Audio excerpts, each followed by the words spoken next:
Episode 4 जंगल का रक्षक। उस रात कमरे का दरवाज़ा खुद ब खुद बंद हो गया था और अनाया अंधेरे में खड़ी रह गई थी। बाहर कोई आवाज़ नहीं थी, ना हवा, ना पत्ते की सरसराहट, कुछ भी नहीं। ऐसा लग रहा था जैसे पूरा जंगल एक पल के लिए सांसें रोककर उसे ही सुन रहा हो। उसके हाथ में अभी भी नरेंद्र की आखिरी बातें वाली डायरी काँप रही थी। उसकी उंगलियां जैसे ठंडी बर्फ बन चुकी थी। तभी उसके कानों में फिर से वही आवाज़ गूंजी, अब तुम्हारी बारी है। कमरे में अचानक हल्की हरी सी रोशनी चमकी। दीवारें जैसे हिलने लगी। लकड़ी की अलमारी से ढेर सारी पुरानी चीज़ें धीरे धीरे गिरने लगीं।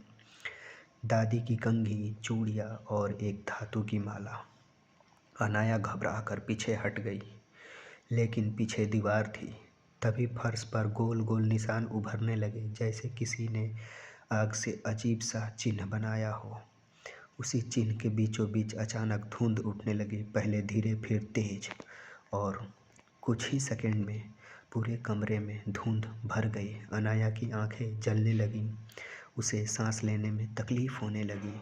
तभी उसके सामने धुंध से बना एक आकार धीरे धीरे बनता गया। पहले पैर, फिर धड़ और फिर चेहरा। एक आदमी का चेहरा, लेकिन आंखें काली और खाली। वह परछाई उसकी ओर देख रही थी। तुम आ ही गई। परछाई की आवाज़ भारी थी पर थकी हुई। तथा तुम कौन हो?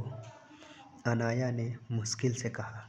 परछाई कुछ सेकंड के लिए उसे देखती रही, फिर बोली, मैं वह हूँ जो जंगल में मरा और फिर कभी जा नहीं पाया। अनाया का दिल बैठ गया। मेरे दादा? उसके मुंह से निकल गया। परछाई ने धीरे धीरे से सिर हिलाया। नहीं, लेकिन मैं उन्हें जानता था। उन्होंने मुझे मरने से नहीं, फंसे रहने से बचाया था। तभी दीवारें धीरे धीरे पिघलने लगी, जैसी दिखने लगी। लकड़ी नहीं, कीचड़ जैसी। दीवारों पर नाम उभरने लगा, सैकड़ों नाम। हर नाम के नीचे एक तारीख। ये थे गायब लोगों के नाम। तभी परछाई बोली, यह जगह श्रापित नहीं है, यह जगह चुनी हुई है। अनाया के होठ सूख गए। चुनी हुई? परछाई आगे बढ़ी, बिना जमीन को छुए। बहुत साल पहले जंगल ने तय किया था कि वह खुद को बचाएगा, इंसानों से, लालच से, कुल्हाड़ियों से, आग से। कमरा अचानक बदलने लगा, जैसे दीवारें हट रही हों और जंगल अंदर आ रहा हो। उसके चारों ओर जड़ें उगने लगीं। कुछ लोगों को उसने चुना जो राक्षस बनेंगे। अनाया ने डरते हुए पूछा, मेरे दादा? परछाई ने धीरे से सिर हिलाया, हाँ। तभी फर्श पर रखी डायरी खुद ब खुद खुलने लगी।